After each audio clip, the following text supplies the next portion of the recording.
How does that No, look? I'm not saying that. You get some sense that there's a handful of stocks. Look at that. I mean, you could tie that to the market. Bang.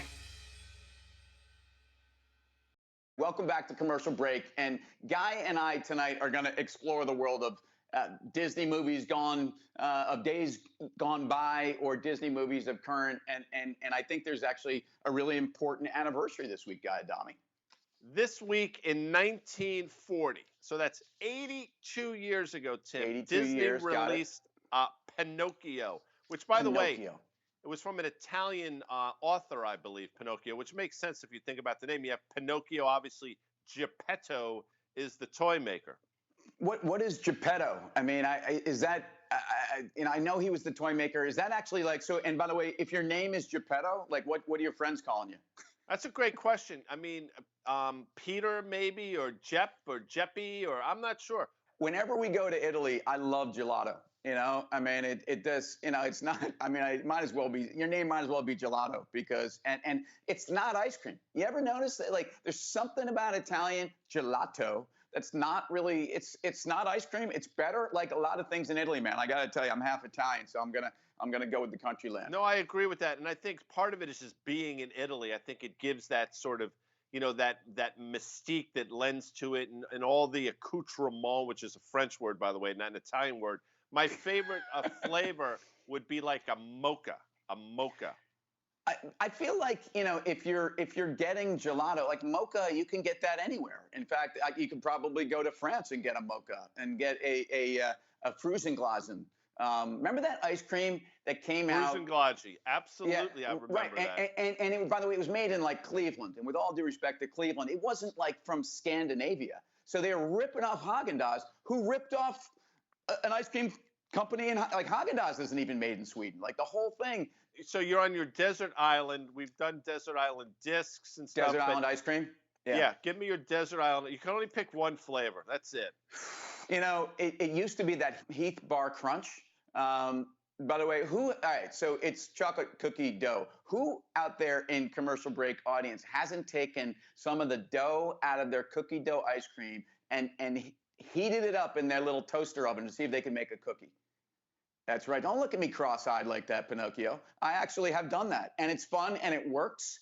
And try it with the kids one day. They're going to love it. So Pinocchio was a marionette, right? Sure. Wasn't he a marionette? Now, what is a marionette? And again, is that an Italian word? What is that? I believe, I actually think it's a French word, if I had to guess, but it's like a puppet. By the way, when I think Marion, who do you think of when I say Marion? Come on. I mean, that's an easy one. It's Marion Ross of Happy Days. Of course. By the way, you wonder sometimes, like, I think Marion Ross, I mean, she was obviously married to Tom Bosley on the show. Howard Cunningham. I think she had a little mini crush, and you can't help her. Fonz. I mean, you can't help her on the Fonz, without question. Yeah, there's no question about it. And I think once Chuck moved upstairs into that room above the garage, did that later become Fonzie's room? Didn't Fonzie live up there? So hold on a second. That's where the Fonz went.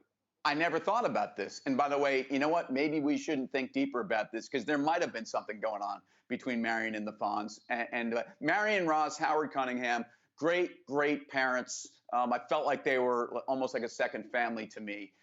So look, ultimately, the story of Pinocchio is someone that can't tell the truth, no? That's exactly what it is, because every time I don't know how we took us this. His nose would grow. Right. So I don't know how long why it took us this long to get to this.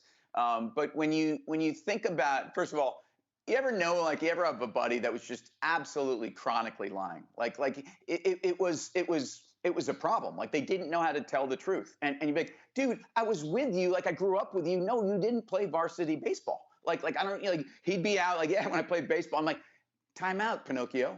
So anyway, everybody's got that. Wait a second. You would Pinocchio somebody? So a couple things. So yes. I think it's great that you would just straight Pinocchio someone, number one.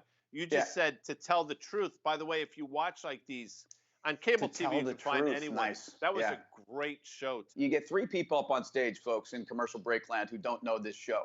And they start reading off facts about somebody famous, or they're not famous because you'd actually know what they look like. They're somebody that's very accomplished and has a very interesting background. And they would each pretend they were that person. And then in the end, you had to pick who was the real marionette maker in Italy, who also made gelato. And then those three people would say, I'm Geppetto. And then the other guy said, no, I am Geppetto. And then the third person would say, I'm Geppetto. And then Guy Adami would have to guess who Geppetto was. Just so you know, the way my mind works is I think of marionettes. I think of the cover of the book The Godfather by Mario Puzo. And then I think of the scene in Godfather 2 when Don Fanucci was walking through the crowd and he stumbled upon a marionette play. And he was appalled by it because it was very violent. Which is the great irony of that. Now, see, I don't even remember the scene. You are encyclopedic on The Godfather, and it says a lot. Was this his ultimate demise, that he stopped by the marionette show and got taken out or something? What was interesting is, he stopped by the marionette show, was appalled again by the violence of the show, continued his walk home, only to be found by Robert De Niro, who played a young Vito Corleone. And that's where he met, as they say in the movie business, his maker. Met his maker. Okay. It's interesting because when I think of stopping by something that catches the attention historically, and it was like a famous moment in New York City, it was when that 86 Mets team had that 18-inning game against the Mike Scott led Houston Astros. Scott, who was scuffing the ball, by the way, he was a scrub on the Mets and then suddenly turned into Cy Young on the Astros. But that game was an afternoon game. By the way, when baseball was great, they'd have afternoon games, especially during the playoffs. And guys, obviously listening on their transistor radios on trading floors and whatnot. And look, this game was still on when they were heading home. And basically, people were standing by storefronts at places like J&R Records or Crazy Eddie's and watching the ball game on the street corner as New Yorkers, watching one of the greatest games in history. And of course, that was possibly one of the greatest baseball teams of all time, Guy Adami. That Astro team was one of the greatest baseball teams of all time. I agree with you without question. But here's a question before we get into marionettes and Godfather 2, Robert De Niro, and all those things. We talk about Pinocchio. By the way, I think Disney is doing a reboot when they're like one of those things where they do it live on live television. Have you thought about the movie? I mean, look, at this point, we're like Disney Plus and the people at Disney watch Commercial Break all the time, especially when they're traveling through the airports and hanging out in their hotel rooms. So have you been asked to play a role in the I think, listen, given the gray hair that I currently have, I'm getting older, I think I would be a stalwart Geppetto. I think I could pull it off.